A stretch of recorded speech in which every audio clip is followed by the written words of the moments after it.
We're now joined by Sean Highkin of the Rose Garden Report. Sean, thanks for taking some time. What did you, now almost 24 hours removed, 18 hours, whatever, that math doesn't work in my brain right now. How about the next day? The next day removed from the NBA draft and a trade for Washington Wizards wing, Deni Avdija. What is your kind of high-level takeaway and then kind of work your way in? From the overall night, are you saying? My kind of overall takeaway from the night is that the Blazers came into the draft with 2 lottery picks, and they came out of it with 2 good basketball players, and this team needs good basketball players right now. And so I think from all of that, you have to look at it as a pretty successful night, I would say. With that in mind, there's been some thoughts that the Blazers may have overspent in getting Deni Avdija. Where do you kind of fall on the acquisition of Avdija, his fit, him as a player, and then the actual cost that it ended up requiring to get the deal done? Well, the cost is to me. I don't think the cost is anything crazy because look you look at each of the individual pieces. They had to trade Malcolm Brogdon this summer anyway. There's no way that over the next 2 weeks Malcolm Brogdon was going to come out of it still a member of the Portland Trail Blazers. So they had to get that part of it done. They gave up the 14th pick in a draft that everybody agrees is not that good, and the player that they got back in Deni Avdija is a better player than anybody they reasonably could have drafted at the 14th pick. And then they gave up a couple of second rounders, which you can get second rounders anytime, and the second most favorable out of their 3 first round picks that they have in the 2029 draft, which is 5 years from now. I think people see the number of picks on the page and don't look at what the picks actually are and think they gave up a ton for a guy. But Deni Avdija is a 6'9" two-way wing who's 23 years old and on a really team-friendly contract. So I think that's it. If they're when they've been looking to trade their veterans over the last year, whether it's Malcolm Brogdon or Jeremy Grant, Matisse Thybulle, whoever, they've been more from what I've heard over the course of that time, they had been more in the business of trying to get players that fit what they're trying to do with Scoot Henderson and Shaedon Sharpe and the other young guys that they're building around, as opposed to just trying to stack up a number of draft picks. And I think for a guy that they were going to have to trade anyway with Malcolm Brogdon, I think this deal certainly accomplishes a lot of those goals. On that particular line, the players over picks, it's a different path than a lot of other front offices have gone down. What do you think the risk-reward kind of situation is as it pertains to that? Because it is different, obviously, than what Sam Presti has done in OKC and a couple of other teams have tried to do, but it also seems more reminiscent to not necessarily directly what Danny Ainge did in Boston by moving players or swapping things around to get the players that he wanted with specific picks in the draft. So it's not quite exactly a straight line, but where do you kind of see in how that operation makes sense or doesn't? Well, if you have, for right now, I mean, the Blazers are still kind of in the early stage of the rebuild. They don't have the guy who's the centerpiece of what they're trying to build, but they have a few guys, and Joe Cronin identified 2 of them last night in his post-draft press conference, and Scoot Henderson and Shaedon Sharpe, that they have 2 guys that they see as as of right now, the core pieces of what they're trying to build. And if you have a couple guys that you identify as those guys, you need to find players that you feel fit well around those guys. And if you feel that Deni Avdija fits well around those guys, and those guys are going to develop into the guys that you hope they're going to be better if they have good players around them that complement what they're trying to do, as opposed to if you're a team like, let's say, Washington, Washington, it seems like right now is trying to take the Oklahoma City a couple of years ago approach, or what Brooklyn, it seems like, is now trying to do with, after they traded Mikal Bridges for 1 million draft picks and got their own picks back and all of that. If, there's the approach of we're just going to not even put NBA players out on the floor and try to just be as bad as possible and just get picks in that way.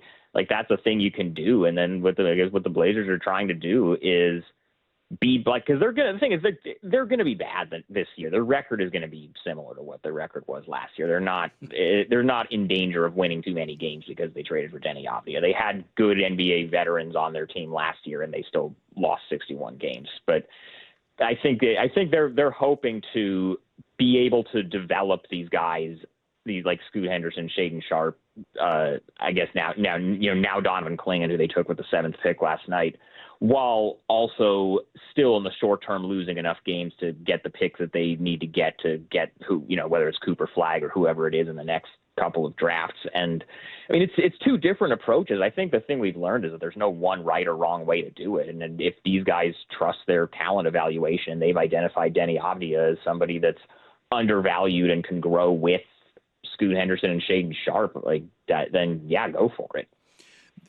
There's always a Mike Schmidt's tweet available to find out which one they value most. Speaking of the NBA draft and Donovan Clingan, what did you make of the Trailblazers were linked to upside swings and opportunity, and a lot of that was around the wings, and trading for Deni Avdija, at least in my opinion, solved that problem for them. That was instead of taking Cody Williams or had Tijon Salam been on the board at 7, they opted instead to go with Deni Avdija, which presented an opportunity at number 7 to take Donovan Clingan after multiple stops along the way through the first 6 about potential trade ups and opportunities there. Where do you kind of see Donovan Clingan fitting into all of this? The Blazers making a change in style at the center position, and whether or not he can be effective as that guy kind of going forward. Where the level of success for a drop big in the NBA has to be incredibly high if you're going to be a starting caliber big. It is definitely a change in style. He doesn't have the mid-range shooting ability that DeAndre Ayton has, or the perimeter shooting ability that Duop Reith has. Is definitely more like offensively. He's definitely more of an old school type of center. But from a standpoint of, like I was saying earlier, needing good basketball players and, needing guys where what they're good at. The thing that Donovan Clingan was great at UConn was rim protection. The Blazers were the 2nd worst rim defending team in the league last year behind Washington. And so that's a pretty clear hole that they had that he filled. And he's also the type of player where, like, the things that he was good at in college, which were setting screens, rebounding, protecting the rim, it's pretty easy to project that those things he's still going to be good at in the NBA. And those opportunities are going to be there. The fit with him and DeAndre Ayton, as it stands right now, has some people anxious or frustrated or wondering how that's going to shake out, or if it devalues DeAndre Ayton. Right before you came on, we just had a trade where Davion Mitchell, obviously it's a lesser extent, was traded away to Toronto, and it's which is kind of exactly how things happen. A young player comes in Devin Carter that ends up kind of pushing him out, and then you make a trade. That's kind of how the NBA works. Do you see that as simply the same situation here with Donovan Clingan, DeAndre Ayton, Robert Williams, that this is just, it's kind of a next up mentality, and when you don't decide to move on or move forward with a guy, that you move that guy out? Potentially. I don't think there's really any huge rush to do that with DeAndre Ayton, because I don't think you and I talk about this all the time, rookie, we talked about it last year with Scoot, with, how hard the learning curve is with rookie point guards, and how much he struggled, even though he has the long-term talent that, they're still very high on him. He was always going to kind of struggle his rookie year, and he did. With Donovan Clingan, unless you're literally like Victor Wembanyama, which is like a physical specimen that the world has never seen before, like, you're going to struggle as a rookie. I don't think Donovan Clingan is going to be good enough to start his rookie year. So it's, I think it's totally fine to keep, like, I would expect that the Blazers starting center on opening night is going to be DeAndre Ayton, and that's going to be the case going forward. But he's got 2 years left on his deal. If they, stick with him this year and then they decide to move him next summer when he's expiring, then you kind of hope that Donovan Clingan did enough his rookie season and at least showed that, he's ready to at least kind of step into more of that role. I'm definitely expecting Clingan not to start this year. Robert Williams, I think, if you can get any kind of positive value for, just with his injury history, I think you kind of have to just make that move. But I'm not really, like, I know they love Robert Williams, and I've heard that his rehab is going well and he's expected to be good to go for training camp. Just because of his injury history, I feel like anything they get from him as far as actual on-floor contributions is kind of a bonus. So I'm really just looking at this as Clingan Ayton thing, and I don't think Clingan is going to be definitively better than DeAndre Ayton next year, and so I don't think there's anything to really worry about like who's going to start, because I think that's still DeAndre Ayton's job at this point.